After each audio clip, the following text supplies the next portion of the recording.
આપણે બધા કારણ વગર એકબીજાની સામે ઊભા રહ્યા છીએ. ચણો આખો ત્યાં સુધી જ છે સાહેબ, જ્યાં સુધી આખો ચણો છે. જેવો છૂટો પડે ને એવા દાળિયા થઈ જાય. આ વાત આપણે બધાએ સમજી લેવાની છે. બંને એકબીજાની સાથે છે ને ત્યાં સુધી શિવ શક્તિનું પૂર્ણ સ્વરૂપ છે. જે ક્ષણે આપણે સામ સામે આવી જઈએ છીએ, એમ્પાવરમેન્ટનો અર્થ કોઈની લીટી નાની કરવી નથી. એમ્પાવરમેન્ટનો અર્થ એ છે કે તમારી લીટીને તમે જેટલી મોટી દોરી શકો એટલી દોરો. રબર રાખવાનું છે જ નહીં, માત્ર પેન્સિલ જ રાખવાની છે હાથમાં. જ્યારે જ્યારે સ્ત્રી પુરુષની ચર્ચા થાય છે ત્યારે મેં હંમેશા જોયું છે કે બે લોકો સામ સામે આવી જાય છે. એક ભાઈએ નક્કી કર્યું કે હું સમાજ સેવા કરીશ. સવારના પરમાં નીકળ્યા, બસ સ્ટોપ પર ઊભા રહ્યા, જોયું કે કોઈ આવે છે જાય છે. એને જોયું દૂરથી એક માણસ બિચારો કબાટ ધકેલતો હતો એકલા હાથે. એટલે એ તો બધું છોડીને ગયા એની મદદ કરવાને. ખૂબ ધક્કા માર્યા ને અડધો પોણો કલાક પછી આમ પરસેવો લૂછીને કહે છે કે મને નથી લાગતું આ કબાટ અંદર જાય. એટલે પેલો માણસ પાછળથી બહાર આવ્યો ને એક તમાચો ચોડી દીધો કે અંદર? હું છેલ્લા અડધા કલાકથી બહાર ધકેલું છું ઇડિયટ. બે સામ સામે ધક્કા મારે ને તો એ શક્તિ ક્યાંય પહોંચતી નથી સાહેબ. પણ બંને ભેગા થઈને એક દિશામાં ધક્કો મારે ને તો ભલભલા વિઘ્નો ને ભલભલી વસ્તુઓ ખસી જાય છે. આ બહુ મહત્વની વાત છે. પણ આપણે કદાચ એમ્પાવરમેન્ટનો અર્થ બીજાને ઉતારી પાડવા, બીજાને નાના કરવા, બીજા સાથે દલીલ કરવી એવો કરતા થઈ ગયા છે. પેન્ટ પહેરતી સ્ત્રી એમ્પાવર્ડ છે, સિગરેટ પીતી સ્ત્રી એમ્પાવર્ડ છે, કમાતી સ્ત્રી એમ્પાવર્ડ છે. આ ખ્યાલમાંથી નીકળી જવાનો સમય થઈ ગયો છે. એમ્પાવર્ડ કોણ છે એની તમને એક નાનકડી વાત કહું. મારી બાજુમાં એક રીટાબેન રહેતા હતા. અત્યંત સરસ વ્યક્તિ, અત્યંત સરસ. 10મું ધોરણ પાસ. એમના પતિ શેર માર્કેટમાં કામ કરે. કોઈ વાર મારા ઘરે આવે, બેસે. હવે એમને મારી જોડે વાત કરવી હોય, હું શું વાત કરું એમની સાથે? મારી પાસે એમને લાયક વિષય ન હોય, એમની પાસે મારે લાયક વિષય ન હોય. એટલે એ તુવેરો ફોલવાનું લઈને આવે, એ વાલોળ લઈને આવે, એ મને કે તમે આંબા અડદર લઈ આવજો, હું તમને કરી આપીશ. મને લાલચ. એટલે એ આવે, બેસે, આ બધું કરે, હું વાતો કરું થોડી વાર. દરમિયાનમાં એમના હસબન્ડને બહુ જ મોટું નુકસાન થયું અને એમણે ફ્લેટ વેચવો પડ્યો, ભાડાના ઘરમાં જવું પડ્યું, છોકરાઓના ફીસના પ્રશ્નો થઈ ગયા. અને મને રોજ લગભગ કે કાજલબેન કંઈ કામ અપાવો. હવે 10મું ધોરણ પાસ 40-42 વર્ષની સ્ત્રીને હું શું કામ અપાવું? એને ક્યાંય પટાવાળા તરીકે તો મોકલાય નહીં. બહુ ચાલ્યું. એમાં એક દિવસ મને રાત્રે વિચાર આવ્યો ને મેં બેલ મારીને મેં કીધું રીટાબેન તમે જે કરો છો ને એ કરો. કે શું? મેં કીધું આ જે તમે આંબા અડદર કરો છો, વાલોળ ફોલી આપો છો, મેથી ચૂંટી આપો છો, આવું કામ અમારા જેવી સ્ત્રીઓ માટે તો આશીર્વાદ છે કે જે કામ કરતી હોય ને એને પરિવારને સારું ખવડાવવું હોય. કેવી રીતે મેનેજ કરે? તમારા જેવી સ્ત્રીઓ અમારા માટે આશીર્વાદ છે. 2 વર્ષ પછી એવો દિવસ આવ્યો કે તમે એને ડિસેમ્બરમાં ફોન કરીને કહો ને કે રીટાબેન 500 મેથી, કે કાજલબેન કાલે કરી આપીશ. એણે પોતાના ઘરના EMI ભર્યા, છોકરાઓને ભણાવ્યા, પોતાનું 2 વ્હીલર લીધું, ડિલિવરીના 10 રૂપિયા એક્સ્ટ્રા લે, 100 રોટલી કરી આપે. કોઈને ઘરે કોઈ જમવા આવવાનું હોય તો 100 રોટલી કરી આપે. હું આવી સ્ત્રીને એમ્પાવર્ડ કહું છું. એમ્પાવર હોવું એટલે કમાવું, એમ્પાવર હોવું એટલે દલીલ કરવી, એમ્પાવર હોવું એટલે અમુક પ્રકારે વર્તવું, તોછડા થવું ના. બલકે જે એમ્પાવર્ડ છે ને એ તો સૌથી નમ્ર છે.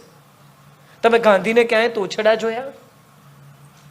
આખો દેશ જેનું કયું માનતો હતો એ માણસે કદી કોઈનું અપમાન નથી કર્યું. આપણે બધા અચાનક આ પશ્ચિમના રવાડે ચડી ગયા છે. આપણને લાગે છે કે એમ્પાવર્ડ સ્ત્રી એટલે પેન્ટ પહેરતી સ્ત્રી, એમ્પાવર્ડ સ્ત્રી એટલે અમુક રીતે વર્તતી સ્ત્રી, એમ્પાવર્ડ સ્ત્રી એટલે સિગરેટ પીતી, શરાબ પીતી, અંગ્રેજી બોલતી, ફરફરાટ બ્રાન્ડના વસ્તુઓ વાપરતી. ના,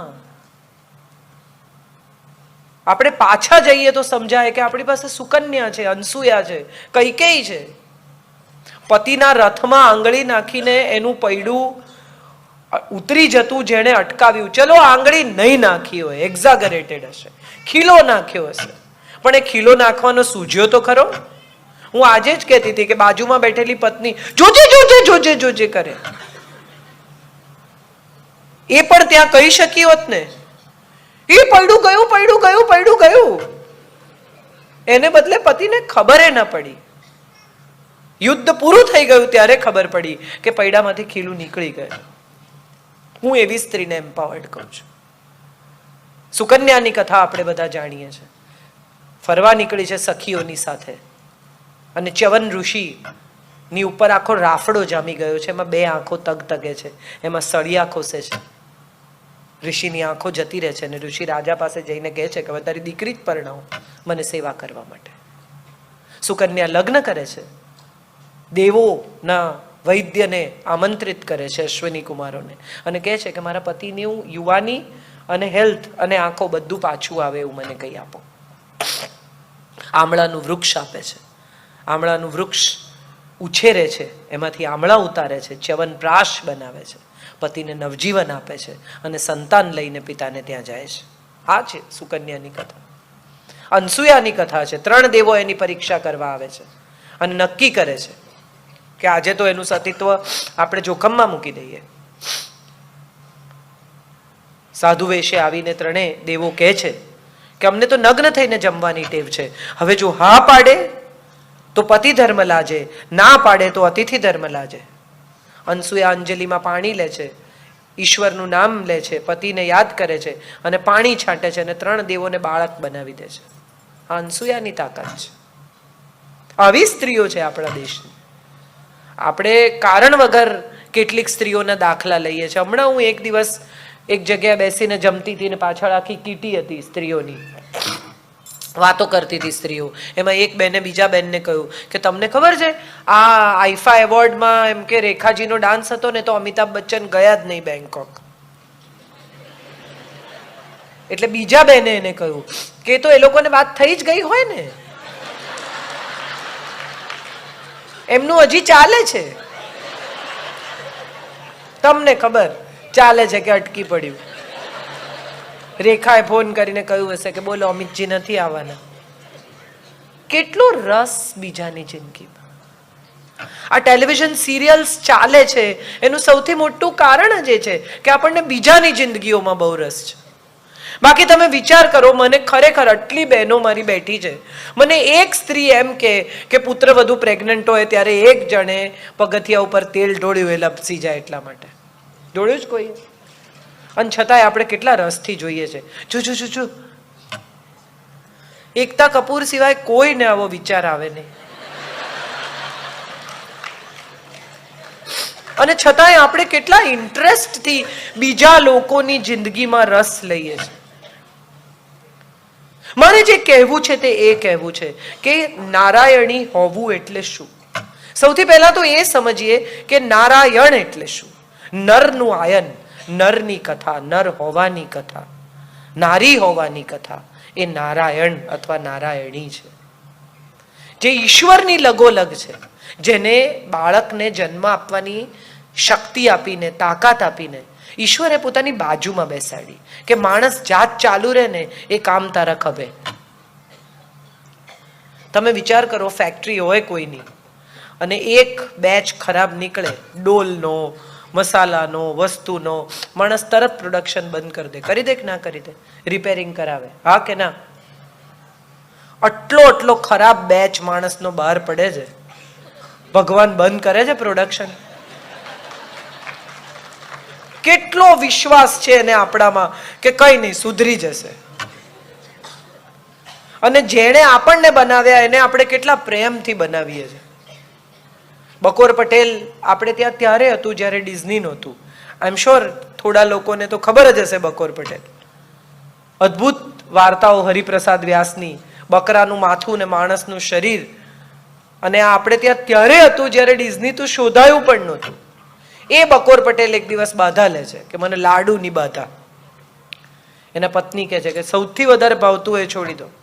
પહેલા તો મને આ પણ નથી સમજાતું કે જે સૌથી વધારે ભાવતું એ છોડવાનું શું કામ?